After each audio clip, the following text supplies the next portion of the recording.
सोचो, एक तरफ देश में लॉ और रिलीजन के बीच का डेलिकेट बैलेंस और दूसरी तरफ सुप्रीम कोर्ट के अंदर ही एक इंटेंस डिबेट जहां गवर्नमेंट के टॉप लॉ ऑफिसर और एक सिटिंग जज के बीच डायरेक्ट टकराव हो जाता है। अभी कोई नॉर्मल कोर्टरूम एक्सचेंज नहीं था, ये वो मोमेंट था जहां कॉन्स्टिट्यूशन के कोर प्रिंसिपल्स जेंडर इक्वलिटी और रिलीजियस फ्रीडम एक ही फ्रेम में आ गए। और जब बात सबरीमाला जैसे सेंसिटिव इशू की हो तो हर वर्ड का वेट और भी ज्यादा बढ़ जाता है। तो आखिर सुप्रीम कोर्ट में क्या हुआ है, किस बात पर डिसएग्रीमेंट इतनी शार्प हो गई है, एसजी तुषार मेहता और जस्टिस बीवी नागरत्ना के बीच, चलिए स्टेप बाय स्टेप समझते हैं। अब सीन है सुप्रीम कोर्ट का, जहां एक 9 जज बेंच बैठी है। ये बेंच सबरीमाला के मेरिट्स डिसाइड नहीं कर रही, बल्कि ब्रॉडर कॉन्स्टिट्यूशनल क्वेश्चन देख रही है, जैसे कि रिलीजियस फ्रीडम का स्कोप क्या है, कोर्ट्स का रोल क्या होना चाहिए और एसेंशियल रिलीजियस प्रैक्टिसेस टेस्ट सही है या फ्लॉट। इसी हियरिंग के दौरान एसजी तुषार मेहता अपने आर्ग्यूमेंट्स रखते हैं और वहीं से एक इम्पोर्टेंट एक्सचेंज स्टार्ट होता है। Hello law lovers and justice seekers, welcome to law Chakra. हम आपके लिए लेकर आए हैं कुछ बहुत ही exclusive. Introducing law Chakra prime membership,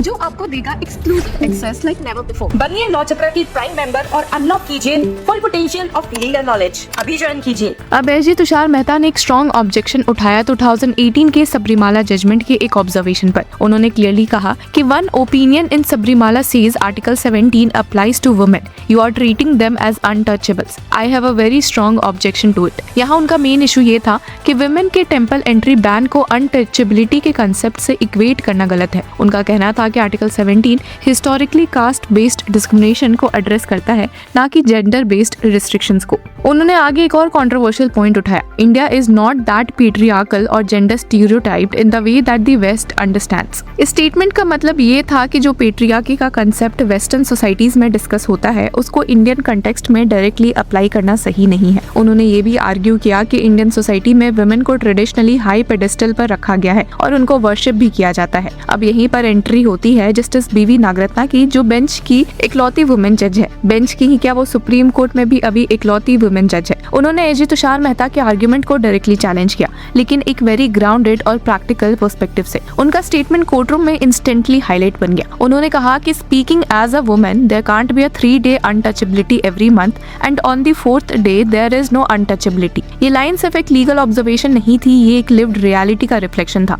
उन्होंने बेसिकली ये पॉइंट रेस किया कि अगर मेंस्ट्रुएशन के बेसिस पर वुमेन को एक्सक्लूड किया जाता है तो उसको इग्नोर नहीं किया जा सकता जब आर्टिकल 17 की बात हो। उन्होंने फिर रीइटरेट किया, article 17 can't apply for 3 days and on 4th day there is no untouchability. और यहाँ एक सटल लेकिन पावरफुल क्लैश दिख रहा था। एक तरफ एसजी तुषार मेहता का स्टैंड था कि सबरीमाला का रिस्ट्रिक्शन मेंस्ट्रुएशन से रिलेटेड नहीं है, बल्कि एज ग्रुप से है। उन्होंने क्लैरिफाई किया कि Sabarimala doesn't mean 4 days, it means a particular age group. मतलब उनका कहना था कि ये बैन बायोलॉजिकल प्रोसेस पर नहीं, बल्कि एक स्पेसिफिक एज कैटेगरी पर बेस्ड है। लेकिन जस्टिस बीवी नागरत्ना का फोकस रियलिटी पर था। उनका कहना इनडायरेक्टली ये था कि चाहे आप उसको एज रिस्ट्रिक्शन बोलिए या कुछ और, ग्राउंड लेवल पर इसका कनेक्शन मेंस्ट्रुएशन और प्योरिटी के कंसेप्ट से जोड़ा गया है और इसको इग्नोर नहीं किया जा सकता। अब एसजी तुषार मेहता ने अपनी साइड को डिफेंड करते हुए एक ब्रॉडर आर्ग्यूमेंट दिया कि रिलीजियस डिनोमिनेशंस के प्रैक्टिसेस को रेस्पेक्ट करना जरूरी है। उन्होंने एग्जांपल दिया कि if I have to go to gurdwara, if I have to cover my head, I can not say where is my dignity. मतलब उनका पॉइंट था कि हर रिलीजियस प्रैक्टिस को इंडिविजुअल ऑटोनॉमी के लेंस से जज नहीं किया जा सकता। कुछ प्रैक्टिसेस फेथ और बिलीफ का पार्ट होते हैं और उनको रिस्पेक्ट करना पड़ता है। उन्होंने सबरीमाला को सू जेनरस भी बोला, यानी एक यूनिक केस जिसका अपना अलग कैरेक्टर है। उन्होंने ये भी हाईलाइट किया कि लॉर्ड अयप्पा के बाकी टेम्पल्स दुनिया भर में वुमेन के लिए ओपन है, सिर्फ सबरीमाला में ये स्पेसिफिक कस्टम है। इससे उनका आर्ग्यूमेंट ये था कि जनरल डिस्क्रिमिनेशन नहीं है, बल्कि एक स्पेसिफिक रिलीजियस ट्रेडिशन है। साथ ही उन्होंने एक और इम्पोर्टेंट कॉन्स्टिट्यूशनल पॉइंट उठाया। उन्होंने कहा कि कोर्ट्स को ये डिसाइड नहीं करना चाहिए कि कौन सी रिलीजियस प्रैक्टिस एसेंशियल है और कौन सी नहीं।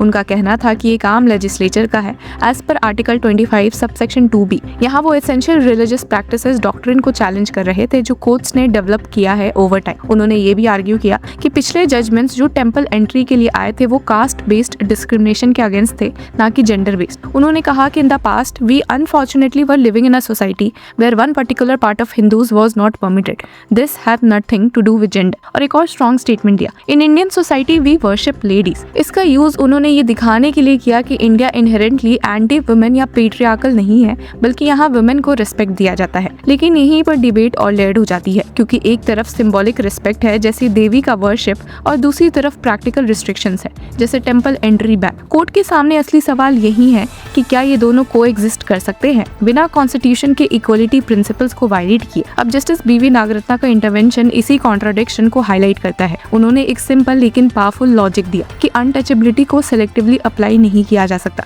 अगर किसी को कुछ दिनों के लिए इम्प्योर ट्रीट किया जा रहा है तो उसको इग्नोर करके ये नहीं बोला जा सकता कि ये अनटचेबिलिटी नहीं है। अब ये पूरा एक्सचेंज एक लार्जर कॉन्स्टिट्यूशनल डिबेट का पार्ट है। एक साइड पर आर्टिकल 14, 15 और 17 जैसे इक्वलिटी प्रोविजंस है, और दूसरी साइड पर आर्टिकल 25 एंड 26 जो रिलीजियस फ्रीडम और डिनोमिनेशनल राइट्स को प्रोटेक्ट करता है। कोर्ट को ये बैलेंस करना है कि कहाँ तक रिलीजियस ऑटोनॉमी अलाउड है और कहाँ पे फंडामेंटल राइट्स इंटरवीन करते हैं। और सबसे इंटरेस्टिंग पार्ट ये है कि 9 जज बेंच ने क्लियरली कहा है कि वो अभी सबरीमाला के मेरिट्स डिसाइड नहीं कर रहे, वो सिर्फ प्रिंसिपल्स सेट करेंगे, लेकिन जो भी प्रिंसिपल्स यहाँ डिसाइड होंगे उनका डायरेक्ट इम्पैक्ट सबरीमाला के फाइनल आउटकम पर पड़ेगा। तो ये जो एजी तुषार मेहता और जस्टिस बीवी नागरत्ना के बीच का एक्सचेंज था वो सिर्फ एक आर्ग्यूमेंट नहीं था, एक सिंबॉलिक मोमेंट था जहाँ लॉ और लिव्ड एक्सपीरियंस एक दूसरे के सामने आए। एक तरफ थियोरेटिकल कॉन्स्टिट्यूशनल इंटरप्रिटेशन थी और दूसरी तरफ ग्राउंड रियलिटी का पर्सपेक्टिव। अब आगे क्या होगा ये डिपेंड करेगा कि कोर्ट कैसे इन कन्फ्लिक्टिंग प्रिंसिपल्स को रिकंसाइल करता है। क्या वो रिलीजियस प्रैक्टिसेस को ज्यादा वेट देगा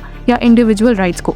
क्या वो एसेंशियल रिलीजियस प्रैक्टिसेस टेस्ट को कंटिन्यू करेगा या उसको रीथिंक करेगा? ये सब आने वाले जजमेंट में क्लियर होगा। लेकिन एक बात तो क्लियर है कि ये डिबेट सिर्फ सबरीमाला तक लिमिटेड नहीं है, ये हर उस जगह अप्लाई होगी जहाँ रिलीजन और फंडामेंटल राइट्स का क्लैश होता है, और इसीलिए ये हियरिंग इतनी इंपॉर्टेंट है। आखिर में ये डिबेट हमें एक क्रूशल सवाल के सामने लाकर खड़ा करता है कि क्या ट्रेडिशन और कॉन्स्टिट्यूशन एक साथ चल सकते हैं बिना किसी कॉम्प्रोमाइज के। एक तरफ फेथ और रिलीजियस ऑटोनॉमी का रिस्पेक्ट है, तो दूसरी तरफ equality, dignity and fundamental rights का प्रॉमिस। कोर्ट का फाइनल अप्रोच सिर्फ सबरीमाला तक लिमिटेड नहीं रहेगा, बल्कि फ्यूचर के हर लॉ वर्सेस रिलीजन कॉन्फ्लिक्ट को शेप करेगा। अब जस्टिस बीवी नागरत्ना का प्रैक्टिकल लेंस हो या एजी तुषार मेहता का कॉन्स्टिट्यूशनल स्टैंड, दोनों एक लार्जर ट्रुथ की तरफ पॉइंट करता है कि बैलेंस ही सबसे बड़ा चैलेंज है।